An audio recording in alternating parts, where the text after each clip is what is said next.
ready to go. Okay. Good morning, everybody, and welcome back.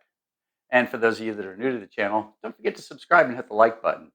We spend most of our time working on engines, but today we're going to do something a little bit different and talk about green screens. So when you see YouTube magic, you'll always think, wow, that's pretty cool. I wonder how they did it. And magicians always say, look, nothing up my sleeves. So in order to beat that one to death, no sleeves. We'll take this roll of tape, and something this small is pretty easy to hide in your pocket or whatever, but we're not going to hide it in our pocket. We're going to hold it out here where it's kind of hard to hide, and now it's gone. So the trick to that is cropping. The truth of it is I just let go of it and let it fall.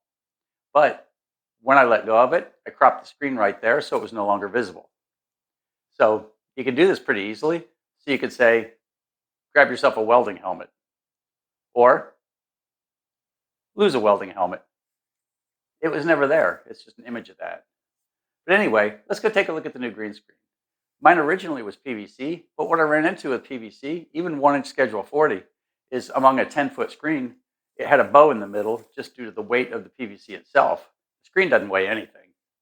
And I switched that off to 3/4 electrical conduit, and I put a 9/16 socket in the end and welded it. That way I can use a screw gun to wind it up and wind it back down, and it speeds it up a whole bunch.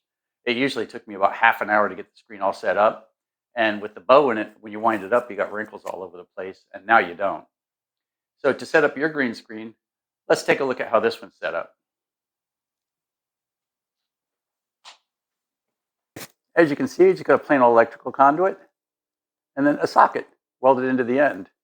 And I know you can criticize me about my welding, but these are two entirely different metals between the little thin tube and this big thick socket, and I'm a rookie at welding. So you can see the length of it, and it stays nice and tight against the roof because the metal doesn't have a bend.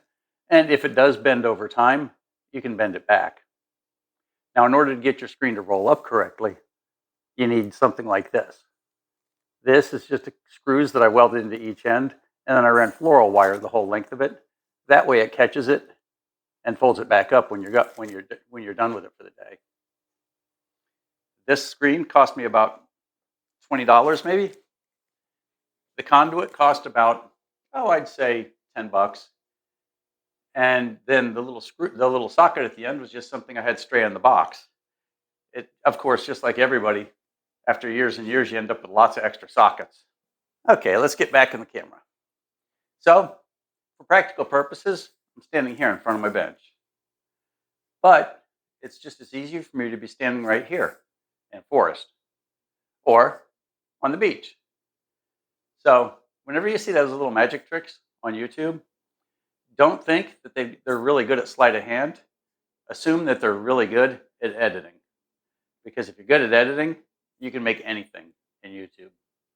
Well, thanks for watching, and come back to the channel. It's lots of motor videos, but every now and again we'll get off to something a little bit different. I try to do something for everybody. So we'll see you next time.